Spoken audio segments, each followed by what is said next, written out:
Boa noite, irmãos. Espero que todos estejam bem. Também eu quero saudar os irmãos que nos acompanham pela internet. Vou orar pela palavra. Senhor, te agradecemos por tua palavra. Pedimos em nome de Jesus que o Senhor venha com a tua graça e com o teu poder, edificando tua igreja. Amém. Amém, irmãos. Estamos estudando o Decálogo, os 10 mandamentos. Estamos fazendo um estudo sistemático para dar uma visão mais ampla do que é, na verdade, a base de toda a ética cristã. A importância dos 10 mandamentos está como Deus pensa, o que é importante para ele, o que não é, o que Deus reprova e o que Deus nos orienta a fazer. Como nós conversamos, os 10 mandamentos, a lei de Moisés cessou. Porém, eles foram gravados nas tábuas do nosso coração. E 9 mandamentos são repetidos diretamente no Novo Testamento. E o 4º mandamento, que é o mandamento do sábado, nos diz que aqueles que estão em Cristo estão num sábado, entraram no descanso. Então, assim, ninguém vai discutir a validade dos 10 mandamentos. Só mudou a forma de serem apresentados e a maneira onde eles estavam gravados. Hoje eles estão gravados no meu coração e continuam servindo de parâmetro. Amém? Então vamos ao nosso texto base. Êxodo 20, versículo 13. Não matarás. Amém? Veja, nós estamos estudando o 7º mandamento. Sexto mandamento. O 6º mandamento. E o que acontece? Não matarás é não cometerás assassinato. Então nós começamos primeiro com a questão do homicídio culposo e o homicídio doloso. As cidades de refúgio, o vingador de sangue. Só que o assunto é muito amplo. Então hoje nós vamos falar dos desdobramentos desse mandamento. O que eu vou estar falando hoje? Hoje eu vou estar falando sobre uma pequena teologia sobre a guerra. Por quê? Porque o que mais acontece no mundo são guerras. E existem várias delas registradas na Bíblia. Registradas de uma forma interessante, porque Deus manda fazer guerra. Então é muito importante nessa área você ter uma teologia sólida, uma teologia firme, para você não sair fazendo besteira por aí. Entendeu? Entender qual é o papel do cristão, quais as guerras que devem ser apoiadas e quais as guerras que não devem ser apoiadas. Amém? Então, para iniciar nosso estudo, vamos abrir em Deuteronômio 20, 3 livros à frente. Não. Primeiro, Êxodo 34. Que aí fica mais simples. Êxodo 34.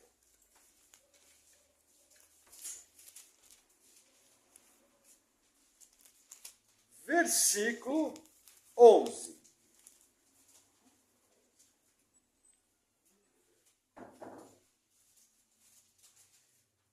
Guarda o que eu te ordeno hoje. Eis que eu lançarei fora diante de ti os amorreus, e os cananeus, e os heteus, e os perizeus, e os heveus, e os jebuseus. Guarda-te de fazeres aliança com os moradores da terra, onde has de entrar, para que não seja por laço no meio de ti.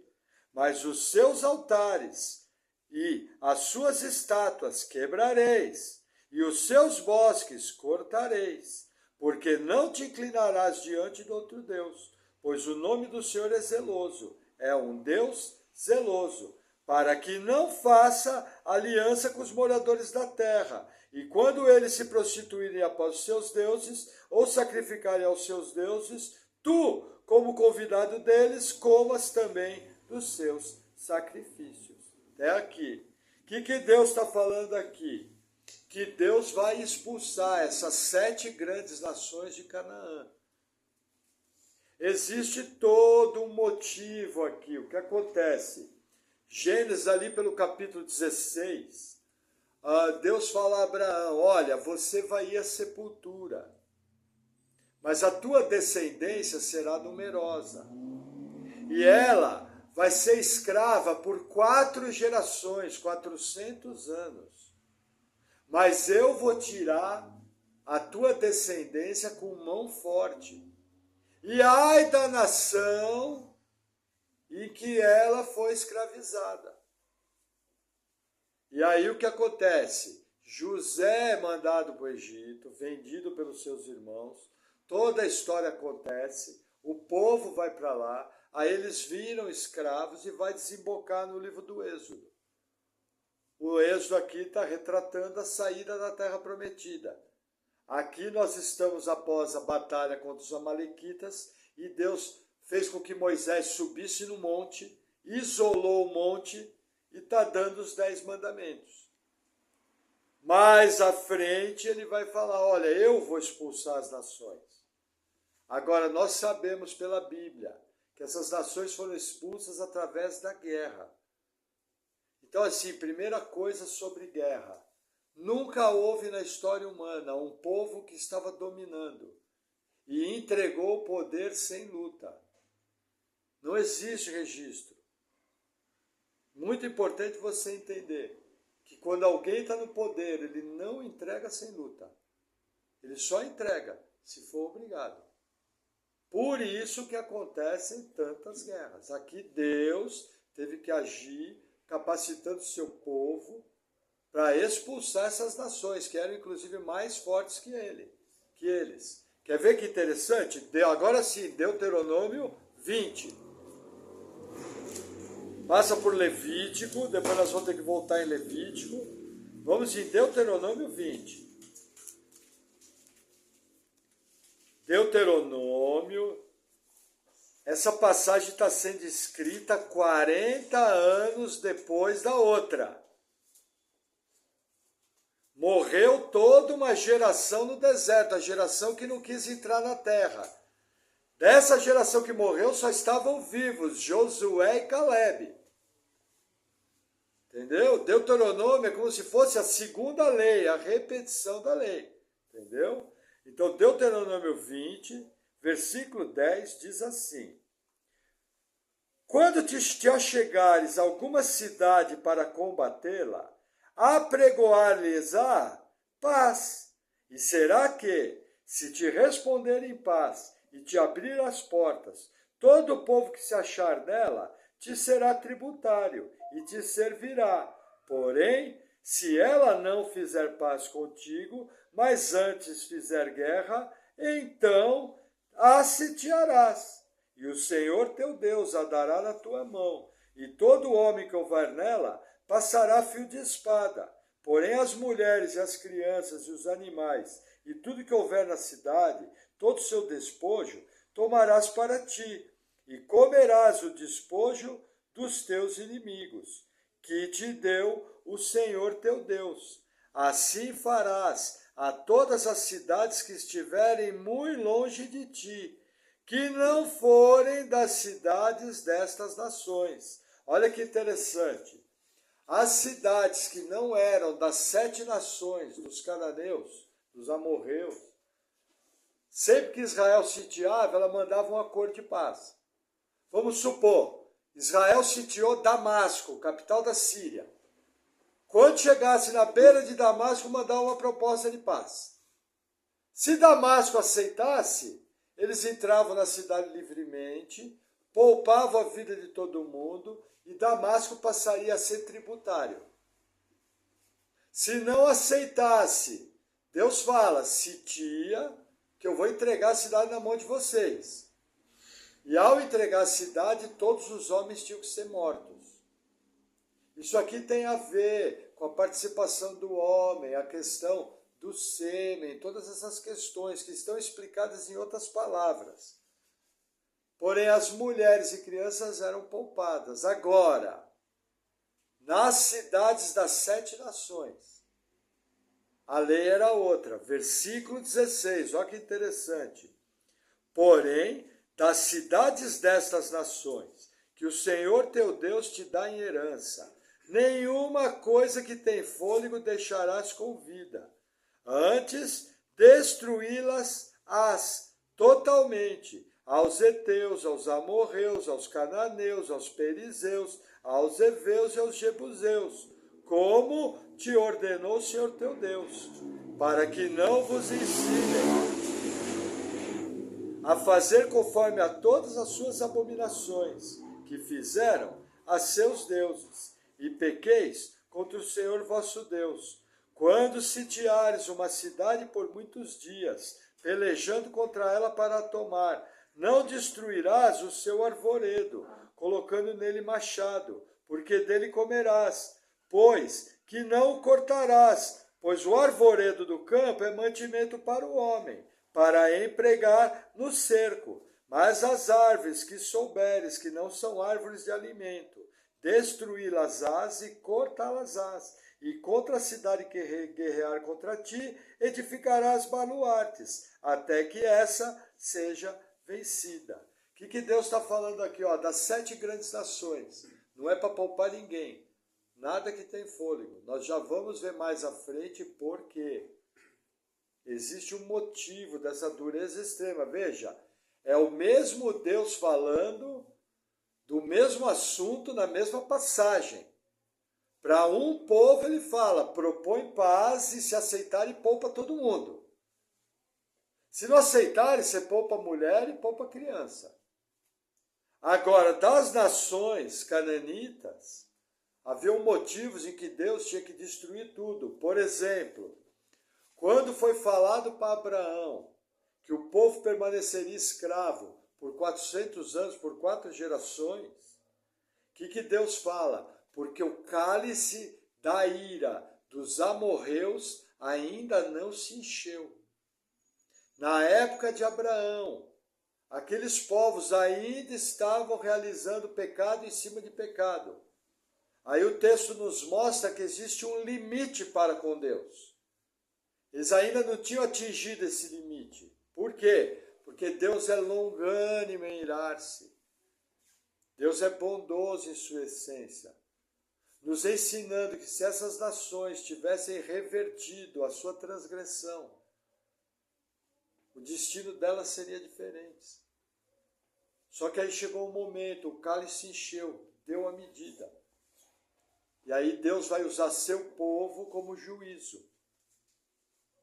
Entendeu? São as chamadas guerras que trazem juízo de Deus. Quem é o instrumento? O próprio povo. Agora olha a orientação. Cercou a cidade. É árvore comestível? Não derruba. Porque é mantimento para o cerco. Irmãos, a logística é uma das coisas mais difíceis para o exército. Nas guerras modernas, mesmo hoje com drones, isso aí deve ter mudado um pouco, mas ainda o batalhão de logística é o mais importante. Porque tropa precisa de suprimento, alimento, medicamento. Então Deus está dando estratégia, falando, ó, vocês cercam e as árvores comestíveis vocês não cortam. Porque é para mantimento. Agora, as que não forem comestíveis, vocês podem cortar para construir baluartes. Que são baluartes? Máquinas de guerra. Para invadir a cidade. Olha que interessante, Deus fala que ele vai entregar. Mas ele fala que ele vai entregar usando, inclusive, máquinas construídas por homens. Deus, na sua soberania, várias vezes na Bíblia, ele usa parceria com homens para realizar os seus propósitos. Aliás, a grande maioria. É uma coisa bem interessante, como um Deus tão grande e limitado resolve usar criaturas tão pequenas como nós. Mas ele também diz que o poder dele se aperfeiçoa na nossa fraqueza. Talvez seja esse um dos motivos. Amém? Agora, vamos ver por que essas nações tiveram que ser tratadas dessa forma. Por que é importante você saber isso? Porque muitos vão jogar na sua cara, ó, eu não acredito no Deus da Bíblia. Porque num texto ele fala que ele é Deus de amor. No outro texto ele fala para não matar. E no outro texto, Deus manda matar. Então isso é loucura, não existe um Deus assim. Tudo isso é mentira. Como que você me diz que esse Deus é verdadeiro e num texto ele manda matar todo mundo e no outro texto ele manda não matar? Irmãos, quando as pessoas vão servir ao engano, vão servir aos satanistas, eles são treinados em cima da Bíblia para encontrar supostas contradições. E uma das principais teologias satanistas é que o Deus da Bíblia é um Deus cruel. O Deus da Bíblia é um Deus injusto. E que Satanás é um Deus bom. Essa é uma das principais teologias. E os deuses, os falsos deuses que são adorados nas religiões, que nós sabemos que são demônios, eles também ensinam as pessoas que são deuses bons, deuses de luz, deuses de amor, cheio de flor em volta. Alguns são representados pelas figuras de mulheres com crianças no colo, que é a coisa mais singela que tem. Agora vocês vão entender por que Deus manda matar. Levítico, capítulo 18. Volta 2 cartas. Levítico 18. Olha que interessante. Números, volta mais um pouco, que nem seu pastor, Levítico 18. Grudou todas as páginas da minha Bíblia. Levítico 18, versículo 24. Olha que interessante. Com nenhuma dessas coisas vos contaminareis, porque com todas essas coisas se contaminaram as nações que eu expulso diante de vós. Ó 25. Por isso a terra está contaminada, e eu visito a sua iniquidade, e a terra vomita os seus moradores. Porém vós guardareis os meus estatutos e os meus juízos, e nenhuma dessas abominações fareis, nem o natural, nem o estrangeiro, nem que peregrina entre vós. Porque todas as abominações fizeram os homens dessa terra, que nela estavam antes de vós, e a terra foi contaminada. Para que a terra não vos vomite, havendo-a contaminado, como vomitou a nação que nela estava antes de vós. O que Deus está fazendo ali? Está falando uniões abomináveis, se deitar com animal, passar o filho pelo fogo, sacrifícios humanos, todas as abominações, idolatria, feitiçaria, adivinhação. O que acontece? Isso, do ponto de vista de Deus, contamina a terra. E a terra vomita os moradores, é uma figura de linguagem. Eu só vomito aquilo que me dá nojo, aquilo que me dá enjoo. É uma figura de linguagem. O que é importante eu entender nesse texto? Veja, Cristo nos resgatou da maldição da lei, ok? O mundo inteiro está em Cristo. Se não está em Cristo, está onde? Alguém pode me ajudar? Está na maldição da lei. Ao estar debaixo da maldição da lei, o mundo comete abominações, essas aqui? Sim. Está entendendo o porquê das catástrofes e dos juízos? Não passe em branco, irmãos. Entenderam como funciona? Inclusive, dentro dessas catástrofes, Deus, porque gravou a sua lei no coração do homem,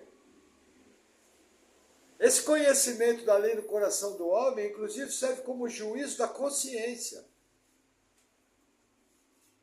Deus sabe com que coração que as pessoas fazem.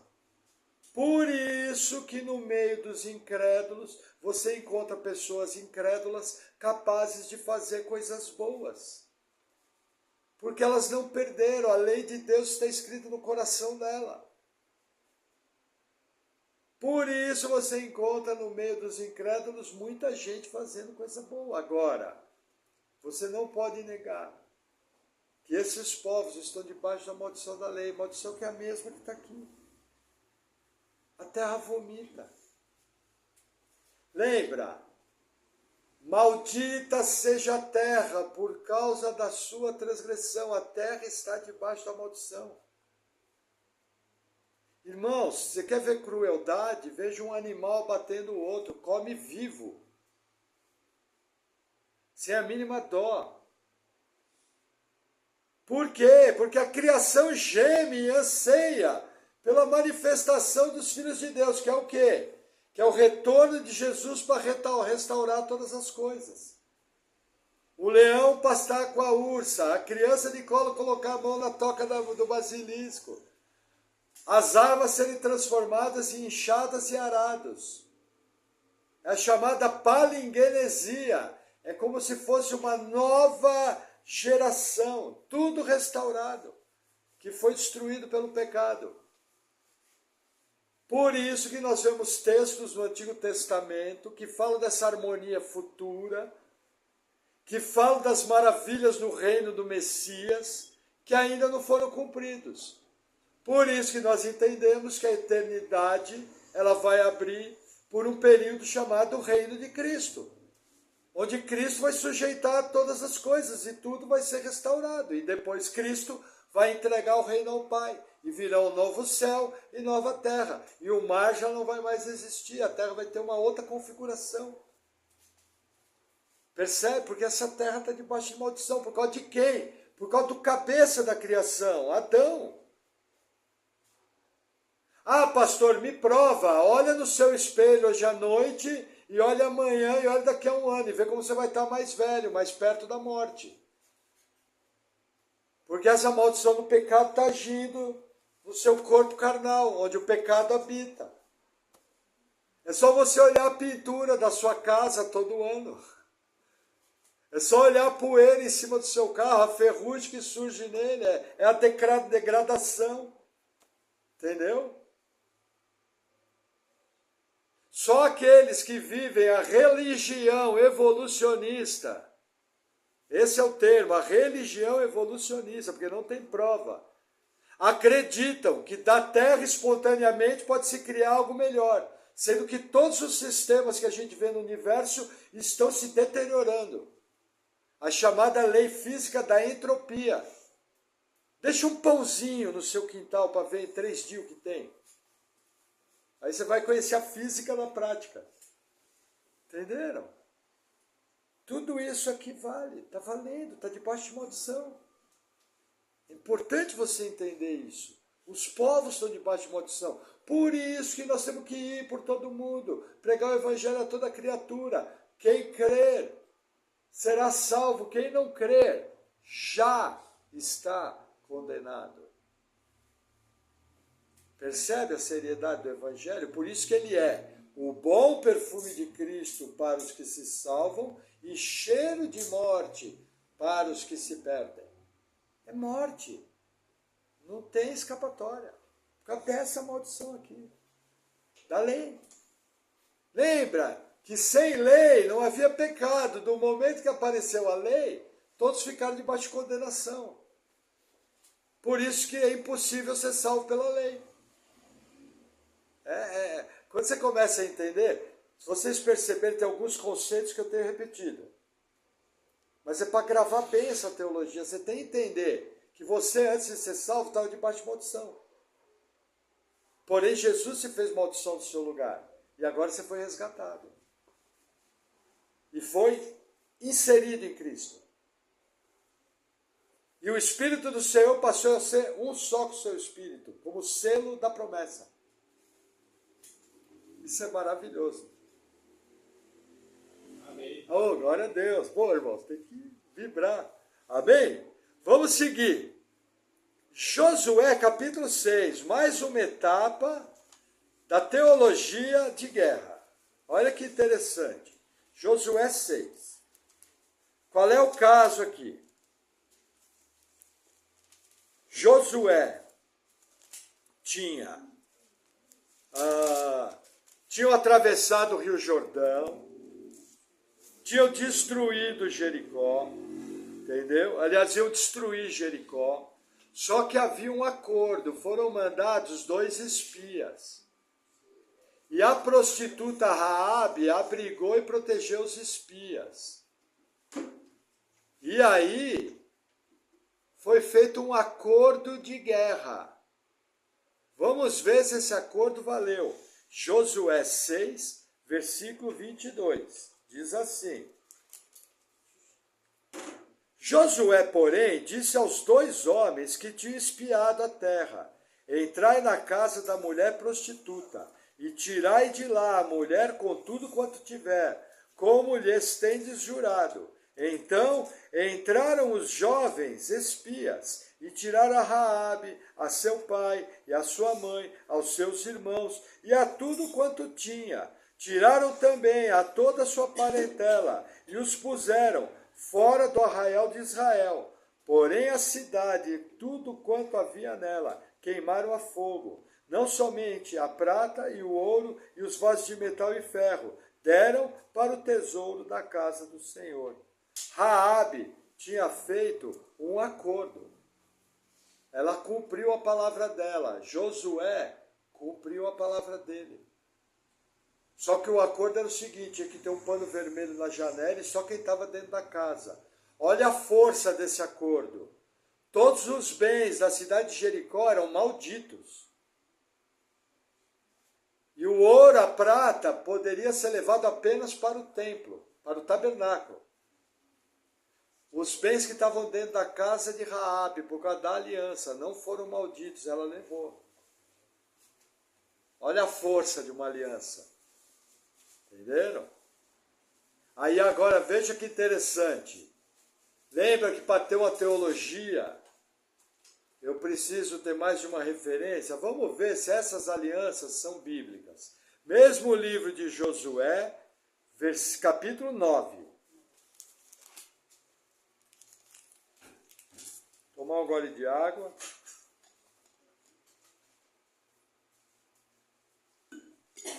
Qual é o caso aqui? Deixa eu dar um pano de fundo. Existia uma cidade chamada Gibeon. Tinha um povo, os gibeonitas. Quando eles ficaram sabendo o que Israel fez com Jericó, o que eles fizeram? Eles pegaram roupa velha, colocaram, pegaram pão embolorado, pegaram tudo de velho e foram em direção a Israel. E chegaram falando que eram de um povo distante. Por quê? Porque o destino dos gibeonitas era ser morto, exterminado. E eles, por medo, reconhecendo o poder de Deus, foram para Israel. Só que eles falaram uma mentira, eles disseram que vieram de longe. E olha o que Israel fez. Josué 9,14. Diz assim: Então os homens de Israel tomaram da provisão deles e não pediram conselho ao Senhor.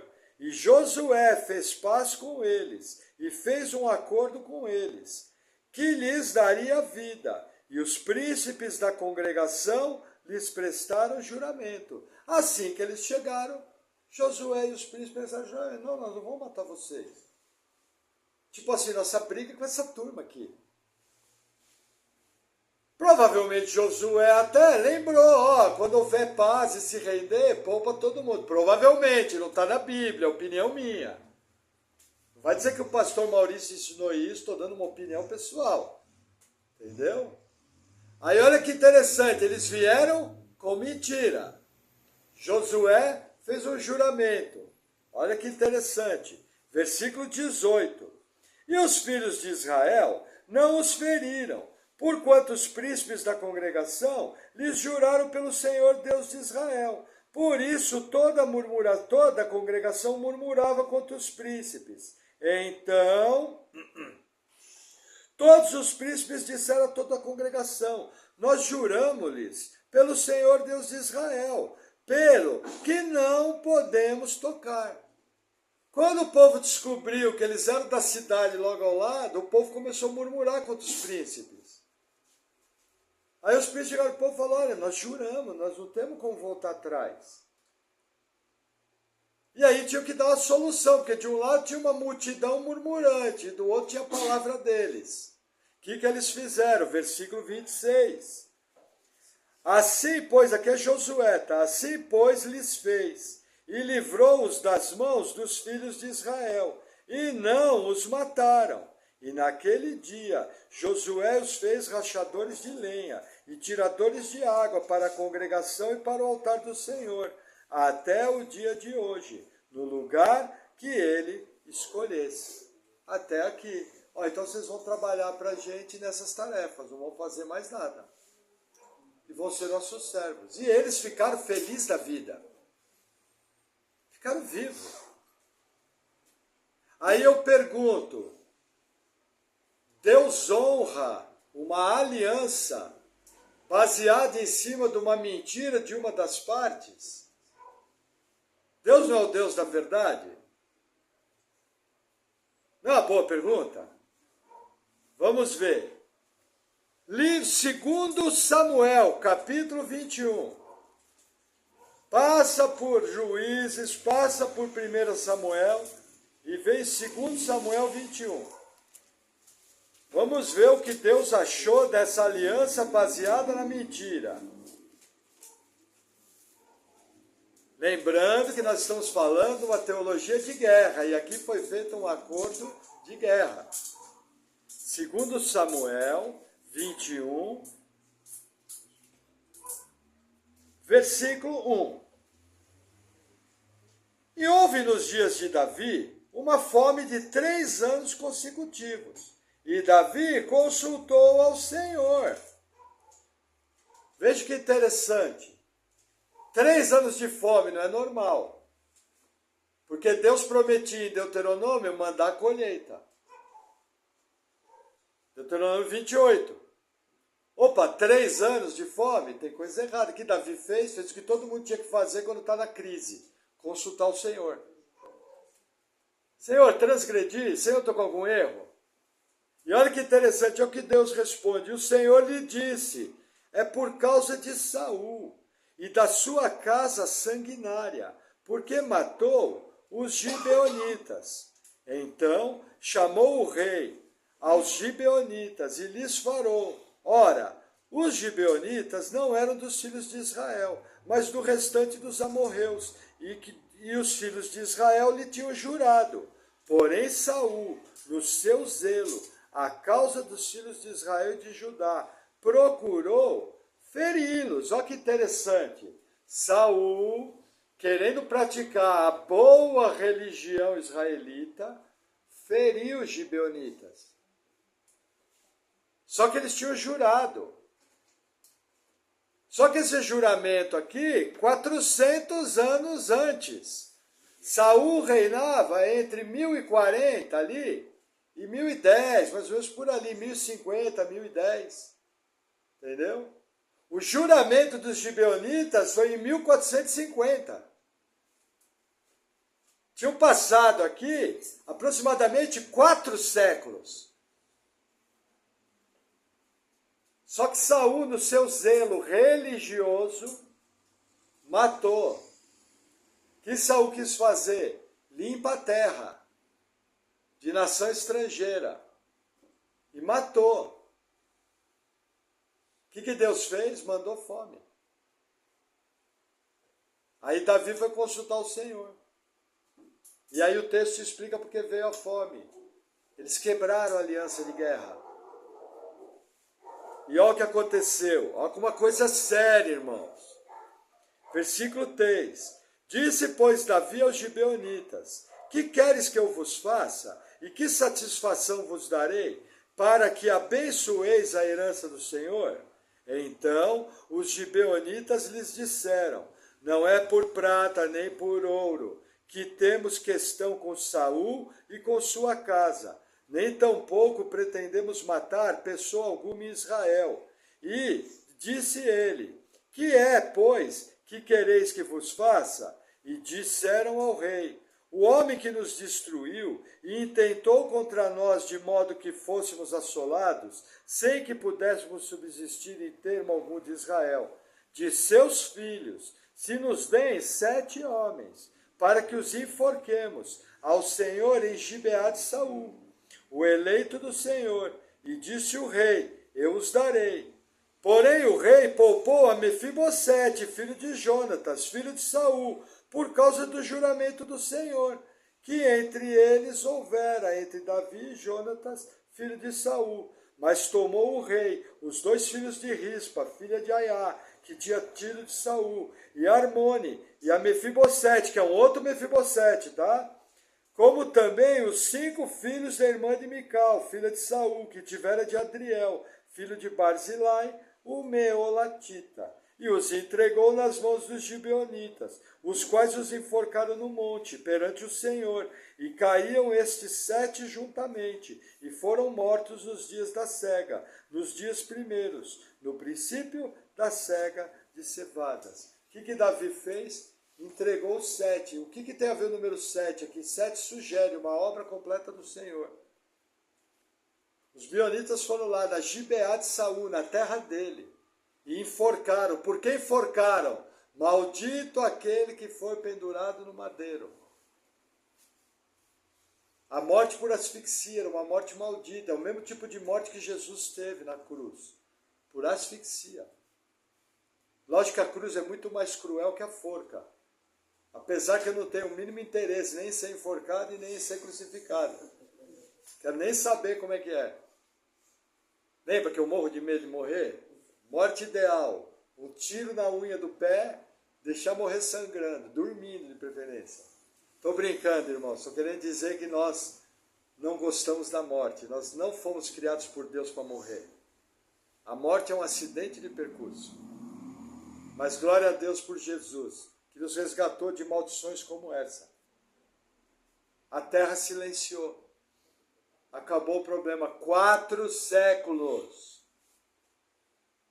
Deus lembrou da aliança. E Davi, como não era bobo nem nada, Davi cumpriu a aliança e não descumpriu a dele. Porque Davi não era burro. Tá cheio de crente que chega e fala, ó, eu vou fazer tal coisa com você. E na semana seguinte esquece. Lembra que nós aprendemos junto?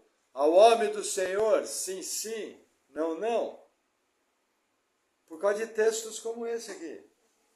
Amém? Amém. Vamos avançar mais um pouquinho. 1 Reis, próximo livro. Capítulo 2.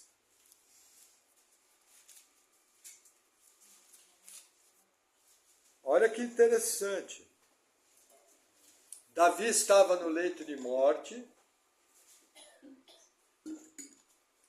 e ele dá instruções a Salomão, o jovem seu filho mais novo. 1 Reis 2, versículo 1.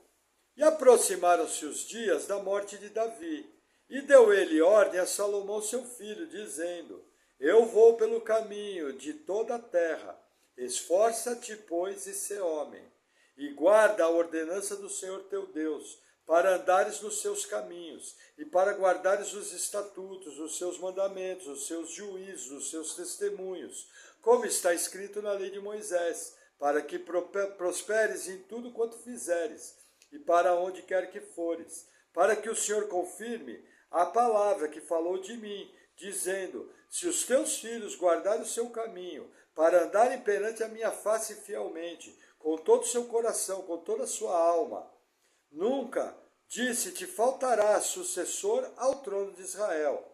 Aí ó as instruções, versículo 5.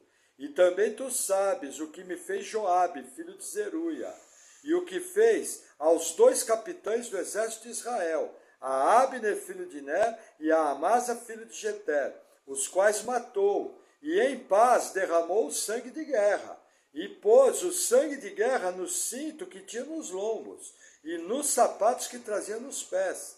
Faze, pois, segundo a tua sabedoria, e não permitas que os seus cabelos brancos desçam a sepultura em paz.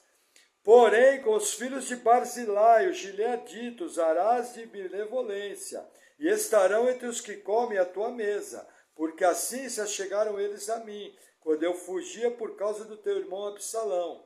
E eis que também contigo está Simei, filho de Gera, filho de Benjamim, de Baurim, que me maldisse com maldição atroz, no dia em que ia a Maanaim.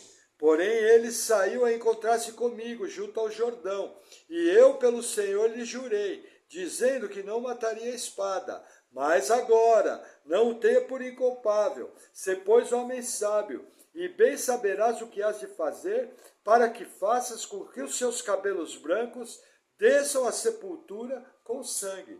E Davi dormiu com seus pais, e foi sepultado na cidade de Davi. Até aqui. Irmãos, primeiro ensinamento desse texto. Eu creio que em grande parte das situações o homem de Deus sabe que vai partir.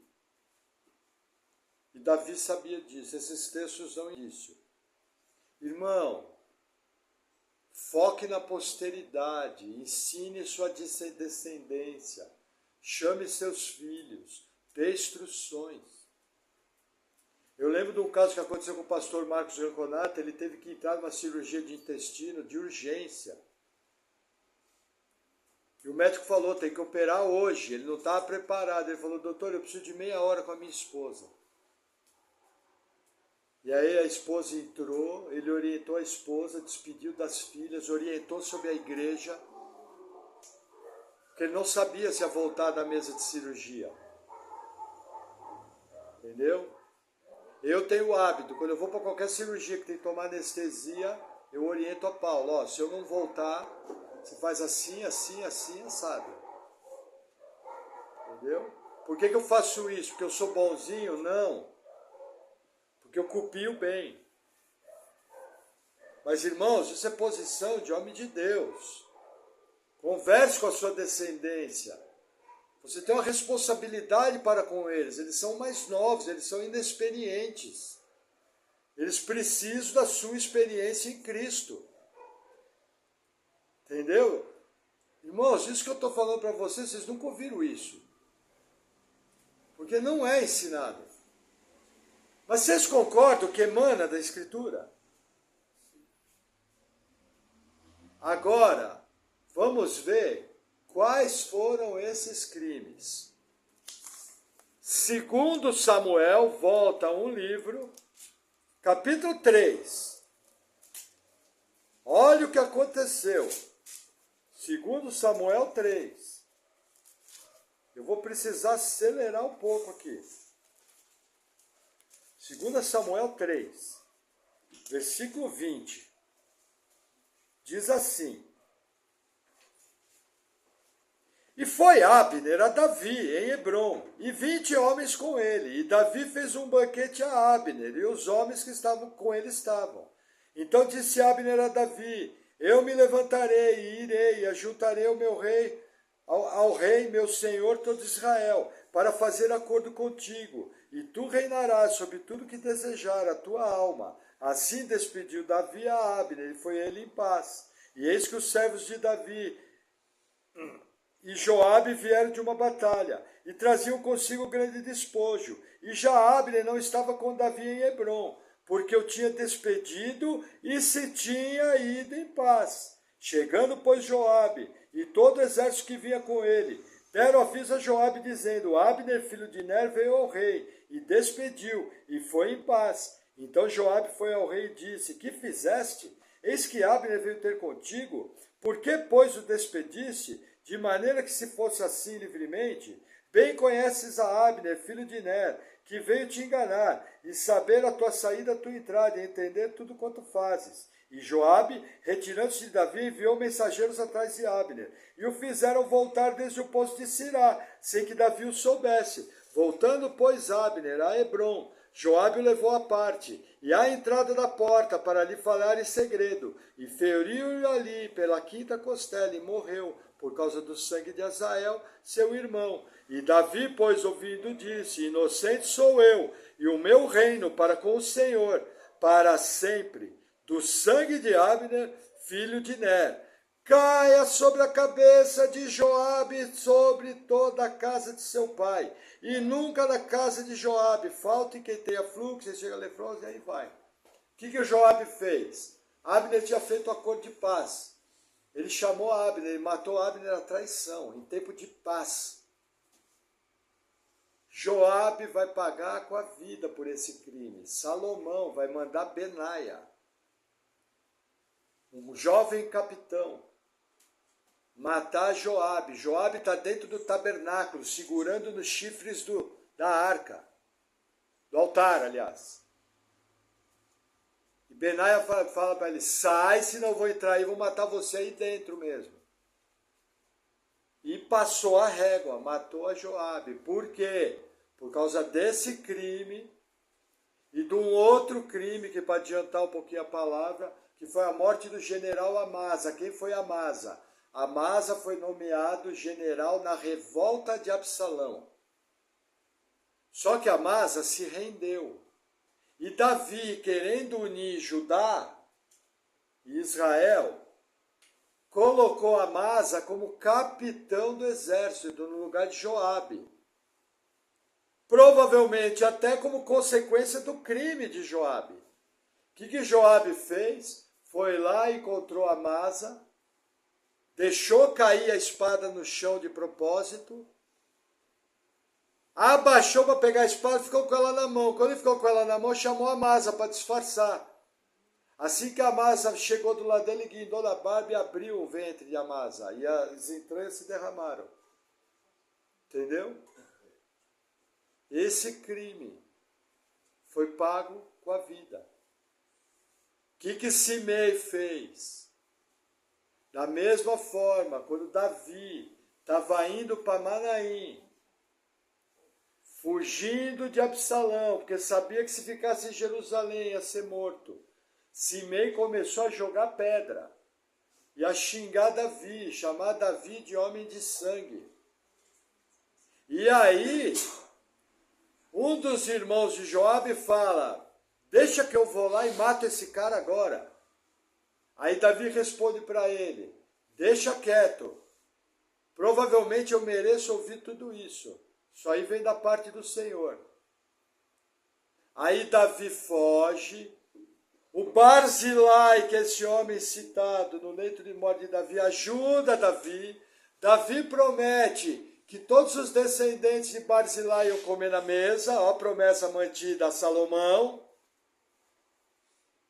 Ah, por que você vai sustentar esses vagabundos? Vou sustentar porque o pai falou. Isso é uma frase que foi esquecida nos dias de hoje. Eu já vi. Eu sou de uma época em que as famílias deviam favores para as outras.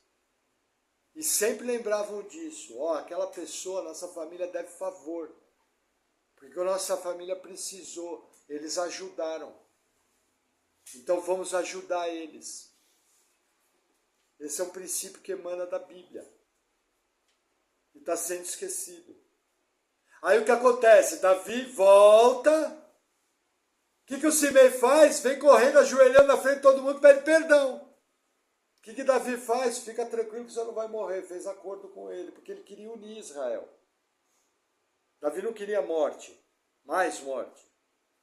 Só que aí, na hora de passar o trono, ó, Salomão, não esquece dele. O que Salomão vai fazer?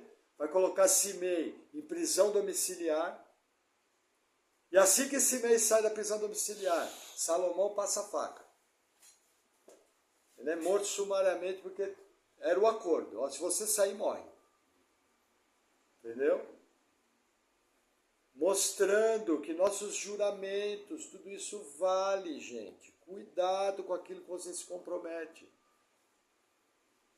De maneira prática, se existe alguma promessa que você fez para alguém, não está cumprindo, corrija, fala, ó, fulano, o negócio é o seguinte, queria te pedir perdão.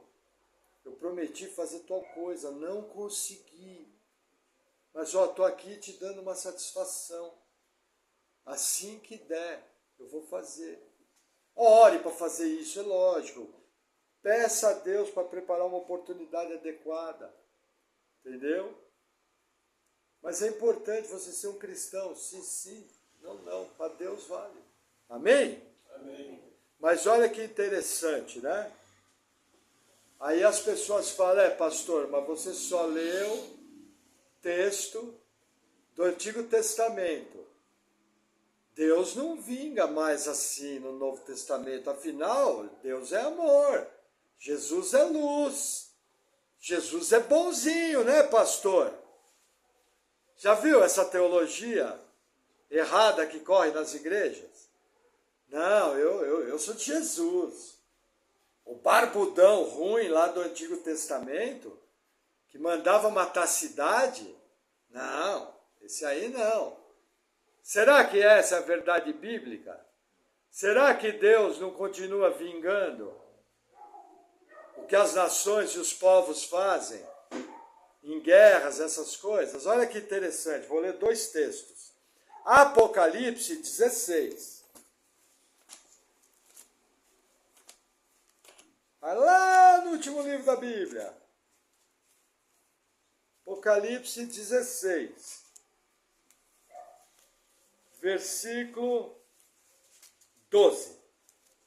Aqui nós estamos no dia do Senhor, o julgamento das taças. As taças estão sendo derramadas. Versículo 12 de Apocalipse 16. E o quinto anjo, 12.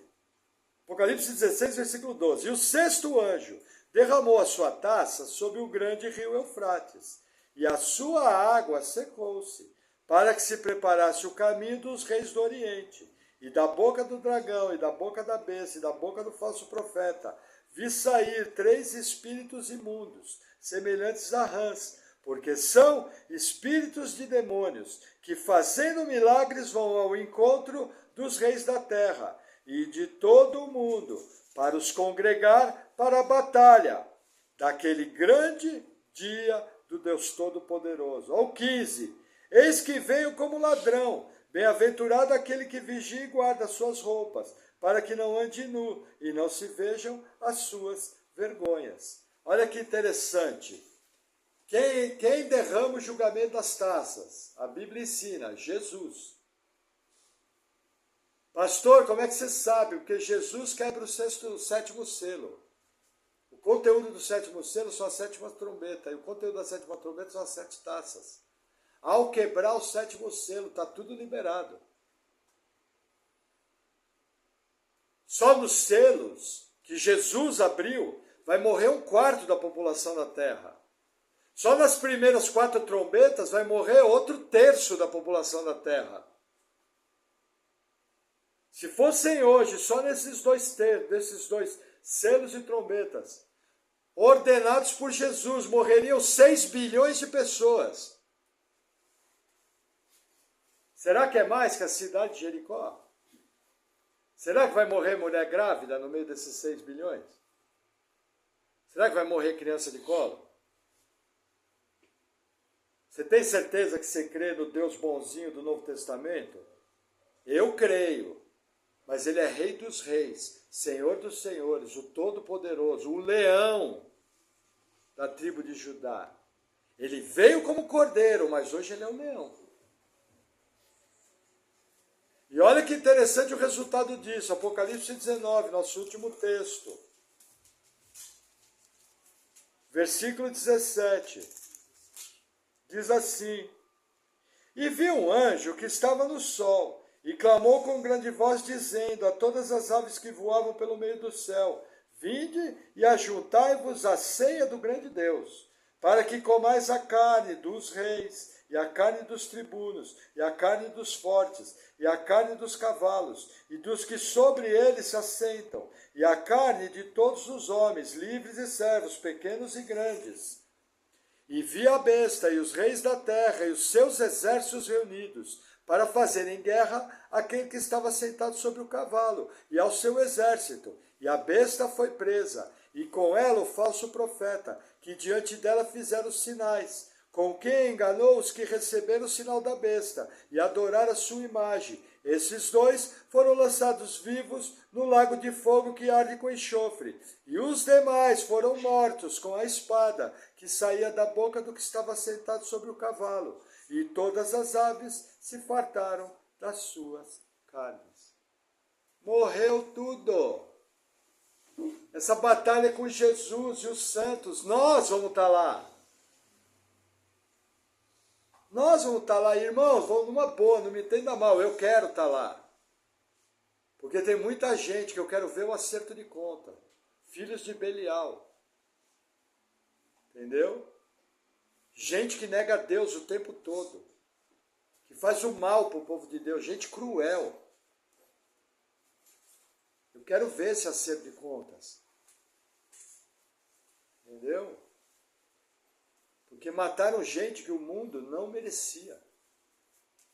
Gente que nunca fez nada. Quando você vê a cena de irmãos nossos que estão sendo mortos aí pelo mundo hoje,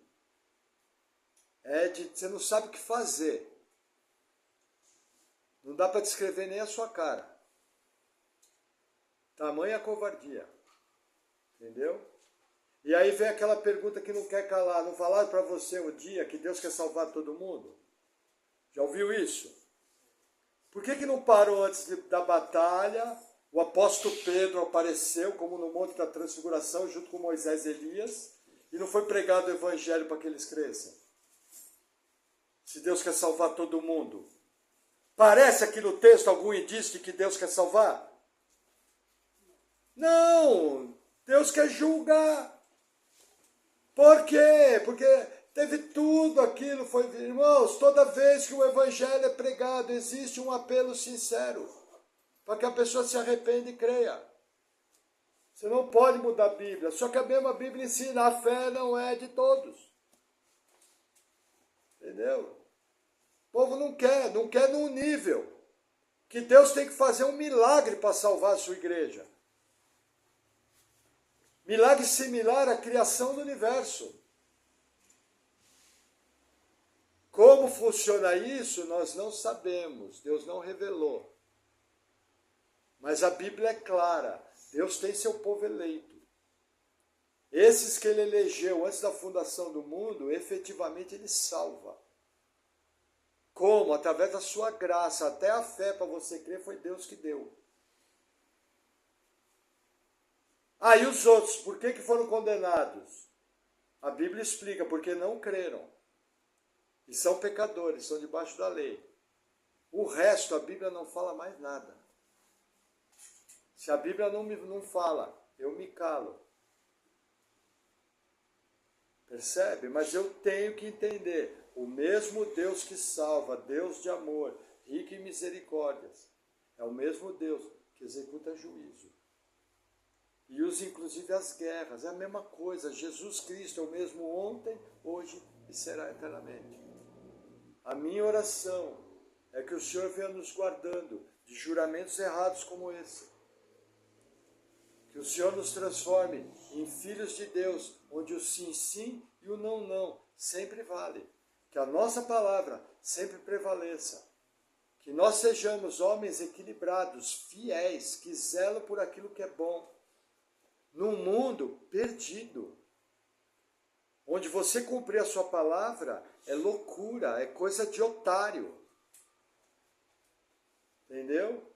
Onde fazer o que José fez, quando um mulherão daquele que era casado com seu patrão, se atirou em cima dele e saiu correndo, foi preso. Se é no mundo de hoje, ele fala, nossa, Deus me abençoou. E se deitava com a mulher e ninguém ia saber. Mas ele resolveu ser fiel ao seu patrão. Esse é o tipo de atitude que Deus se agrada. Esse é o tipo de atitude que nós temos que ter. Amém? Amém. Vamos orar. Senhor, que o Senhor faça conforme essa minha oração, que nós possamos ser encontrados sempre fiéis, que a nossa palavra sempre seja sim, sim, e não, não, e que o Senhor venha nos livrando, Senhor, de toda armadilha, de toda contradição e de toda falta de fidelidade. Ajuda-nos na nossa fraqueza, capacita-nos para toda boa obra e nos perdoa, Senhor, de todas as vezes em que nós erramos em nossas promessas. Oramos essas coisas em nome de Jesus. Amém. Glória a Deus, irmão.